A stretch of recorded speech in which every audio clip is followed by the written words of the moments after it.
Hello, this is David Braun, and we want to take a little closer look at how well we expect match-paired analysis to work with real sales data, which has random variance in prices.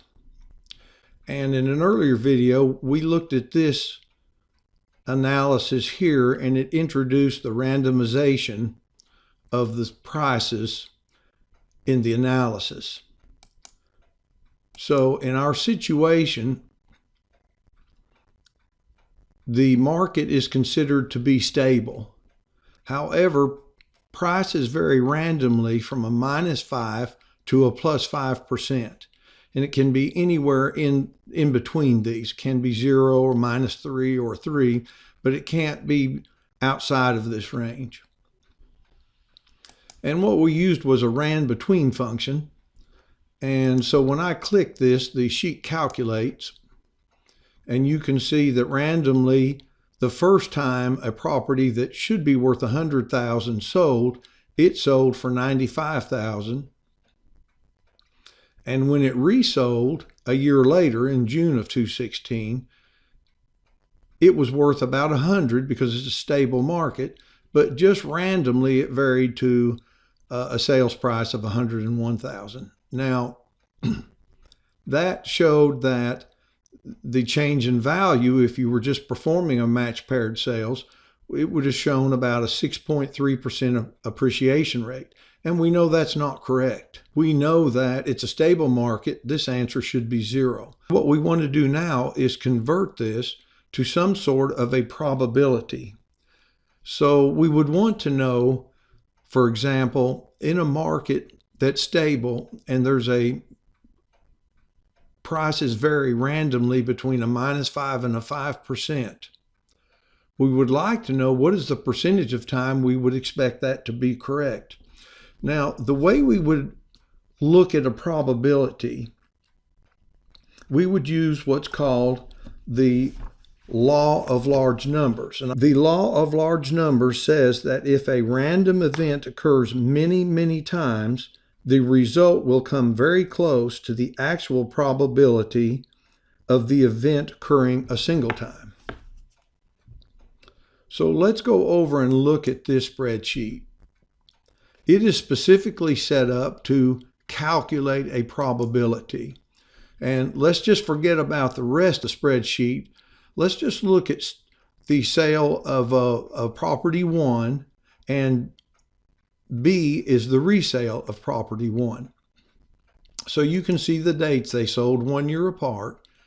And then this is set up very similar to the other spreadsheet that we just looked at, is that it looks at the number that the house should be worth, and we're just going to use 100,000 because it's easier to conceptualize in our mind, is $100,000.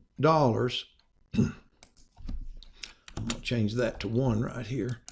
And what we want to know is, what did it predict if both of these randomly varied, the first sale and the second sale, just like in the earlier spreadsheet? And the answer was a -4.9%. Now we can tell this equation to look at this number right here. Okay, so this says what is the answer here, and you can see this is in percentage, and this is just not in percentage, 0.049, still -4.9%. And we have a random variance of a -5 to a 5. Now, if I run that one time, and this is telling the percent of time it's correct, you can see here it got exactly 0. Of course, it didn't get the 100,000. It was a little bit off here, but it still showed 0. Now, if I do perform this in the idea of the law of large numbers, and let's say that I run this 1,000 times. In other words, it's kind of like flipping a coin 1,000 times. And only I'm just going to let the computer do it in a computer simulation. So what's going to happen is it's going to run and it's going to look at this percent and record it. And then it's going to say, if it's right, count it. If it's wrong, don't count it. So you can see the first thing we have to do is define what is right and what is wrong. And I've arbitrarily said that any answer it gives in a stable market that is between a -2% and a +2% will be the correct answer. In other words, 0 is the correct answer, but we understand we're not going to get a perfect answer every time and our analysis not be successful. But we know if this analysis shows that it's a 6% appreciation or an 8% depreciation, we know it's wrong. So we're going to arbitrarily pick that anything from a -2 to a 2% answer would be correct. So for example, 8% would be incorrect. Okay. So now let's start this to run 1,000 times for this right here. So now we've come back to, well, let's get this running. Now we've come back to the specifications that the market is stable and that prices vary from a -5 to a 5%. And if the right answer is somewhere between a -2 and a 2, then a single pair of sales we would expect to be correct 34% of the time. Now that's where I got my earlier statement that oftentimes when you do a matched paired sales analysis, if you only use one pair of sales, you often will be wrong more than you're right. Okay, so that's where this comes from. Now, we've called this a Monte Carlo simulation. What do we mean by Monte Carlo simulation? And so I'll flip over to the book on page 20.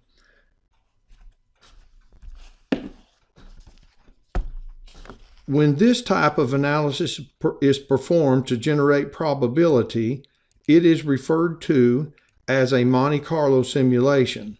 Some of the first simulations, they were called repeated random sampling, were used in conjunction with nuclear weapon projects in the USA during the late 1940s.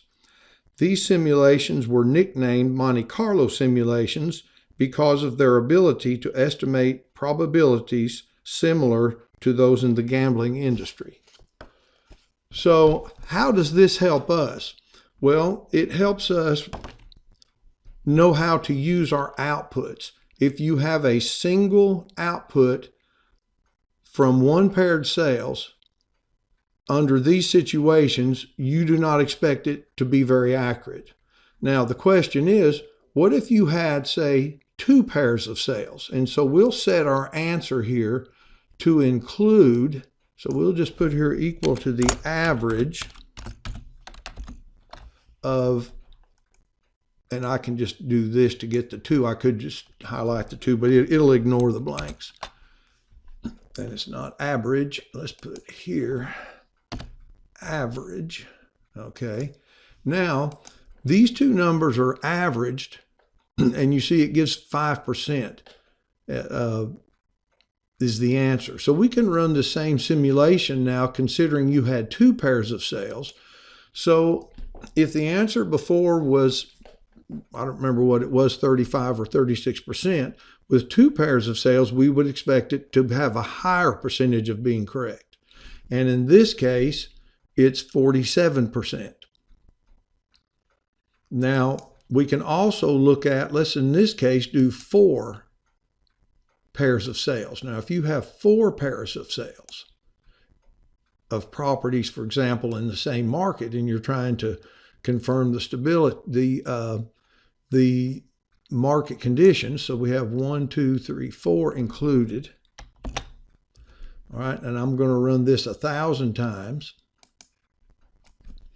Now we've got 4, we expect to even get a more dependable rate. So with 4 of these, we would get the right answer 62.6% of the time.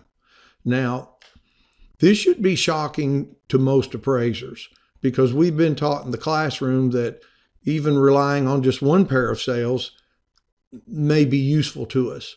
And it looks like using one pair of sales in this situation is not really useful, and even using 4 may not reach a significance level that we are comfortable with.